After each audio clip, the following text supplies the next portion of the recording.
those people who like get like overly excited in the most cheesy way about the fall and pumpkin spice lattes and stuff. Okay, not me, just not here. It was the hardest thing for me to get into the fall mood. I'm just stuck in the summer. I'm so stuck. And this is why I need to make this video.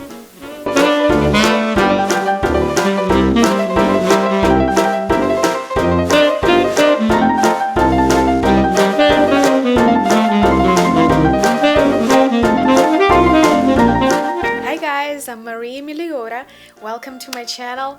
So glad you joined today. Actually, making the top list was surprisingly easy. I knew immediately what I needed to do. Getting to this resolution that I'm forcefully rotating my perfumes currently in my rotation, because I have to get on board. I have to get on board with the fall shit. The papalooza of fall things that is happening around. I made a decision that I'm so mentally stuck in summer, especially with my olfactory choices, with my, I don't know if you see, clothing and makeup choices, that I need to decisively change something in order to progress toward the end of this year. For that reason, I sat down and I pulled top 10 perfumes that put me in the fall mood, and the perfumes that if you don't like fall, they will make you fall in love with fall weather.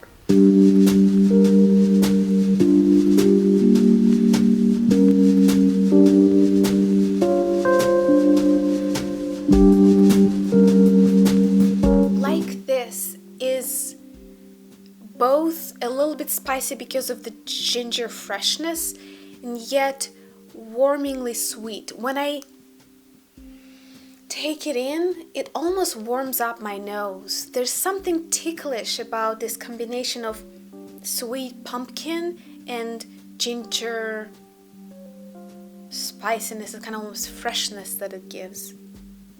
This is a perfect afternoon in New York with that proverbial pumpkin spice latte in your hands. This is a quintessential fall perfume for me. It's so beautiful, and there's nothing like this on the market. Nobody has anything that's even comes close to the mood and the ambiance that this perfume creates.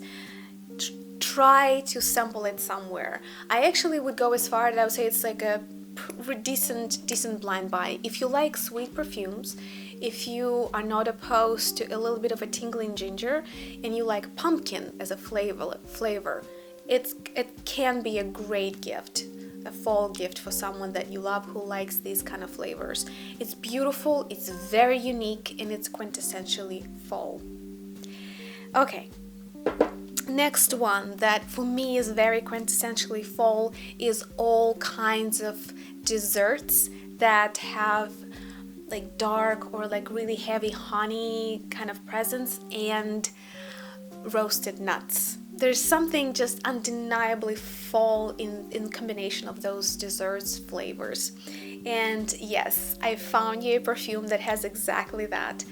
Honey and roasted nuts. This is Méchant Loup by L'Artisan Parfumeur, and I managed to snatch a bottle, 50 ml bottle, in the old packaging. I think this is the best packaging they've ever had. I'm so saddened that they kind of simplified and put all of the perfumes in the same dark, kind of more aesthetic or minimalistic looking bottles, because this is beautiful packaging. So if you can still find it in old packaging, you'll have the added bonus of having just gorgeous bottles in your hands and having a delicacy of a fragrance on you. I don't know why it's called like a, what is it, like evil wolf in a way. I think that's the translation, Méchant Loup, because there's nothing evil about it. I actually find it to be very comforting and yet very niche. There's something that takes it beyond just these two notes that are referenced. It does feel very niche. It feels unique. For me, it's very recognizable as well. And this is the one that if you're really well you're really well into your road toward exploring niche, could be a decent blind buy. I can't really see anything in it that's very controversial, but if you've never tried niche perfumes, if you're only departing from the sort of the usuals, the Black Opiums, La Vie Belle's, and I don't know, Dior's and Chanel's, this might be hard to comprehend from the first whiff. So this is definitely has the niche, the uniqueness factor, and yet I don't find it to be very controversial. So judge for yourself. But for me, the combination of uniqueness with honey, with roasted nuts, delicious, just delicious combination. Love it. To be a little bit more fair in terms of the price range, I had to include my favorite sweet, kind of like honey-like, without the caramel as a caramel self, but in terms of the density, caramel-like perfume, and this is Jennifer Aniston by Jennifer Aniston. It's my third bottle of it, and I'm terrified that they might discontinue it in some point. To me, this is the kind of like sweet white floral jasmine perfume that is perfect for the day, perfect for the evening, it's perfect for fall. It's just one of the most wearable, well-crafted sweet jasmine scents. For it's almost free, I would say. Like, you can buy a bottle like this for probably $5 to $10. It's nothing. And to me, this is way more complimentary and wearable than the usual Mugler's that everybody references usually when we're talking about sweet, heavy, sweet jasmine scents. So Jennifer Aniston by Jennifer Aniston, if you like a sweet, comforting, cuddly jasmine, this is it. It's really good quality. One of the rare celebrity scents that could easily compete with niche. Now to ambers. I mean, fall, you cannot imagine fall without at least one signature amber scent. And even though I'm really big lover of amber perfumes, and I have a few, when it came to choosing the only one I would ever recommend, I didn't hesitate, because so far no other new perfumes that I've been testing or being curious about didn't even come close to the well-roundedness, political correctness at the same time, and yet richness and softness of this one. This is L'Ambre Extreme. Note, there is just L'Ambre and there is Extreme. L'Ambre Extreme by L'Artisan Parfumeur. Again, how can you not, like, imagine just putting a battery of this on your little makeup table. I do that. Yes, I do. I mean, there's a certain aesthetic that just my heart sings for this, for the way that it is packaged. So L'Ambre Extreme by L'Artisan Parfumeur is one of those seductive yet quiet amber perfumes. There is something about amber here that has an equivocal aristocratic whisper. It makes me feel expensive. I'm sorry.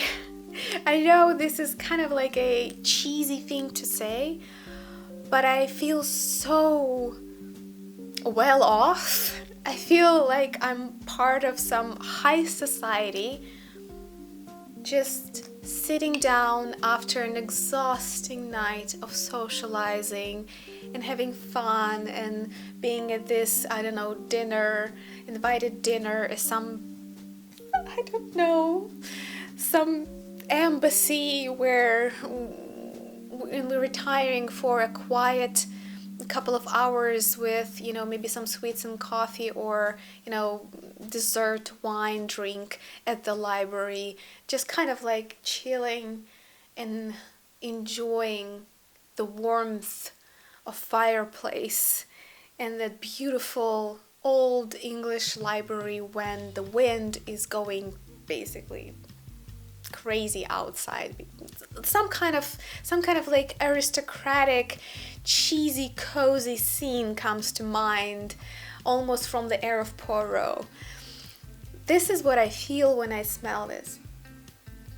The quietness and yet richness and density of this amber is just unparalleled. I don't know of any other amber perfume. There are some that are more spicy, there are some that are more heavy, there are some that are sweeter, there are some that are more gourmand or have some other notes that are kind of competing with amber. But here it's just amber. But the way that it's executed is supreme. Love it. And the other one, again, I don't know why, but it seems that L'Artisan Parfumeur makes one of the best fall scents, at least in my collection.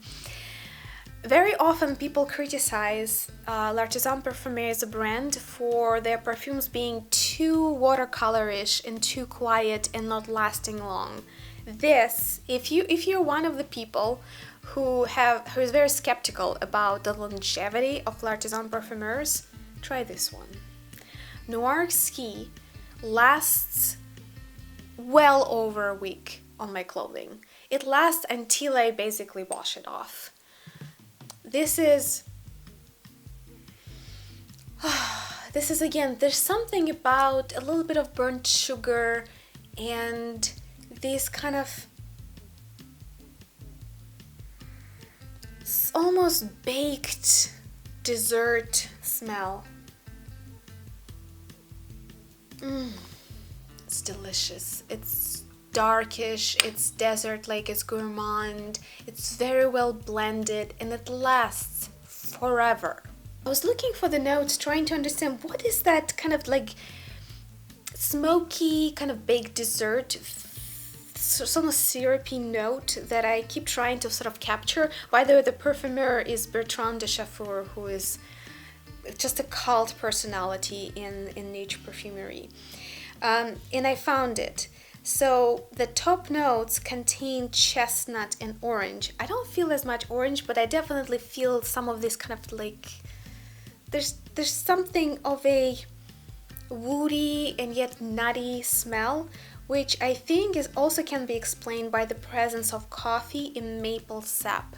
So I can't call it syrupy because there's nothing of a modern liquid sugar syrupy sense. None of that. This is a very elegant perfume, and the sweetness of it is of a honey nature, of a kind of maple syrup nature, and almost like slightly roasted nutty nature. And the base notes contain ebony, heliotrope, vanilla, tonka bean, and sandalwood. Beautiful. It's a little bit on the heavier side because of kind of this roasted flavor, like a baked really sweet dessert with maple syrup on it. But it's delicious. It's delicious at the same time elegant, and it's a beast mode. It has a lasting power. I was thinking a lot about which tobacco perfume I'm going to mention. I think fall is the time when we pull out all of our tobacco, leathery scents, and we'll talk about it a little bit. And yet, when I really thought about, would I really wear a kind of cool-toned, dry tobacco in fall? Maybe I would, but that's not what really gives me the fall mood. What really gives me the fall mood is the combination of liquor with tobacco or liquor with leather. And one of the rare, at least for me, it's very hard to find this in full size, but beautiful fragrances of that nature, this sweet, gourmandy, with kind of like some kind of old-fashioned in a bottle cocktails with tobacco, is Rum and Tabac by Comptoir South Pacific. I only could find the travel size of it, and I think there is There are some that you can still buy online at fragrancenet.com and maybe on eBay. I wish I could find full size of it. It's beautiful. I ended up choosing it over all of the other tobacco perfumes that I have in my collection for fall because it has this sweet dessert kind of nature that's typical for all the Comptoir South Pacifics. They're renowned for their dessert-like fragrances and edible vanilla fragrances. Vanilla here is not really that dominant. If it is even there, it's kind of on the background, just rounding it up. But what I really feel in it is kind of like me eating a warm, almost like a banana pudding or kind of like dessert with sweet whiskey cocktail in my hand and somebody is smoking like a tobacco pipe nearby. It's the most delicious tobacco, sweet and delicious tobacco scent that I've ever found. I'm really sad that I only have like half of a travel size, so I'm thinking about replenishing at least that and buying one more travel size bottle. If you know of any places where you can get a full size bottle, please let me know, because it's a surprise favorite for me. It's a no-brainer and there's no other tobacco scent that I prefer to this one for fall. Now, we're moving toward a whole family of perfumes that are perfect for fall. There's no other season when they open up and sound so majestic, rich, believable, and they sing. Perfumes with patchouli and chypre. These two kinds of notes, or like let's say families of notes, they sing in fall. They open up universes of different olfactory associations specifically in fall weather. And I got you a few of my absolute favorites that I think are truly masterpieces when it comes to patchouli and chypres. So the chypre, I thought a lot about it. I did. And not Guerlain Mitsuko, not Miss Dior Cherie, but this is Houbigant Aperçu. Aperçu? This is a pretty old chypre by Houbigant, which is a historic perfume house. What I love about this one compared to all the others, first of all, it's pretty affordable price. Second, it's a beautiful bottle. I love the kind of the vintage decor, kind of like the way that they wrapped it up and packaged the smell. And the main reason why I chose this one over all of them is the juiciness of this chypre. There is something about Houbigant fragrances in general. They all have this similar quality of being really juicy. I've been thinking about what is the other way I can describe it, and that's the only way I can put it in words. Every single perfume I have from them has this quality of, it's almost they took whatever idea of a smell and made a delicious juice out of it. They're all very, you want to breathe them without stopping. You never want to stop breathing them in. They have this kind of elegant projection. They are noticeable on a distance, and yet they are not overpowering. They are long lasting on the skin and on clothing. And they're just so believably juicy. I love this. Aperçu is my top choice of chypre for fall.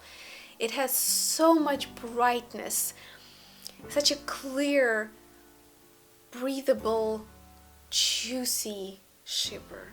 Aperçu, love it. Highly suggest you try it as well. A little bit more of a toward typical designer luxe patchouli would be probably the cheapest bang for your buck, and this is Armaf Club de Nuit Intense. Super heavy bottle, but you can buy, I think this is 100 ml for $20-30 I think. So what this is take Tom Ford Noir de Noir and make it less heavy and a little bit more bright, kind of singing patchouli note in it. So this is my favorite morning patchouli scent. It's not too sour, but it has a bit of this greenish patchouli tanginess, kind of like tangy a little bit. It's floral at the same time. It's fresh and yet it's sweet. It's green, yet it's not bitter and it's not sour. This is, in my mind, a perfect, really cheap, really affordable, the best bang for your buck floral patchouli scent for fall. It's light enough to be worn in the morning because, you know, like if I only included heavy gourmands, it's a bit of an overkill. So this is the kind of sweet yet fresh and greeny scent that is perfect for fall mornings in my mind. Armauth Club de Nuit Intense. Highly, highly recommend you pick it up. It costs nothing, but it's really high quality scent. And also, if you can't afford Tom Ford Noir de Noir, or you're looking for something just a little bit lighter and brighter in its essence, that's a good one. The last one is a perfume that is currently top 1 in my perfume collection. This is the most unique for me, the hardest to obtain, to be honest. I spent quite a lot of time looking for it everywhere, and it's the number 1 by uniqueness, the number 1 by inspiration, number 1 by, not number 1, but like up there in terms of price. Just it's so unique to me, and it's almost, I don't want to share it because I want it to be my secret, but I have to tell you. What if you have access to it? And I just want you to pay attention because almost nobody ever talks about it. This is a boutique line of Cartier, and this is number 7. It's L'heure défendue, or défendue, the mysterious, or like a forbidden hour, is if you translate it to English. This is Hogwarts in a bottle. This is the night, again, in this old, really warm English library. There's some leather chair, there are a lot of books, a lot of dark wood around you, there's this fireplace going, you're kind of like cozying up with a blanket, but you are sitting in a really old stone castle. So the moment you walk away from the fireplace and the cozy chair you're in, you can kind of sense this stony, mossy coldness of the air that runs through the castle. This also is the best, in my humble or not so humble opinion, the absolute masterpiece of a chocolate patchouli scent. If you ever wondered about dark chocolate and how patchouli can kind of create that impression, this is it. The 7th Hour by Cartier is absolutely the most unique perfume in my collection, and I've never ever smelled anything like that. True niche, long lasting to the brim. Again, it will last on your skin, especially on your clothing, until you wash it. This is rich, a little bit of these like edible spices, gourmand, dark chocolate patchouli. It's beautiful. I love it. I'm sharing this well-guarded secret of mine with you because it's my precious. I'm like Gollum. I don't want people to know about it, and I don't want them to smell like this because I want it to be mine. At the same time, I'm bursting at the seams. I have to share this with someone. It is beautiful, it is expensive, it's truly niche, it's a masterpiece. This is the absolute masterpiece of dark chocolate patchouli that has ever existed. Alright, so here's my top 10 with a bonus transitional fragrance that is good for any season. Again, please check out Sarah May's channel. She has a lot of great content about perfumes, beauty, and just lifestyle in general. Thank you so much for your likes, for your comments. Please let me know, what are your top perfumes, the absolute top fragrances that put you in the fall mood. I would love to discover new perfumes through you. If you already made a video of this kind of nature, don't be shy, leave a link to your video below. Like, I'll be glad to discover fellow perfume lovers and kind of connect through our favorites and this kind of discussion. Anyway, thank you so much for your time. I'll see you in a new video. Bye.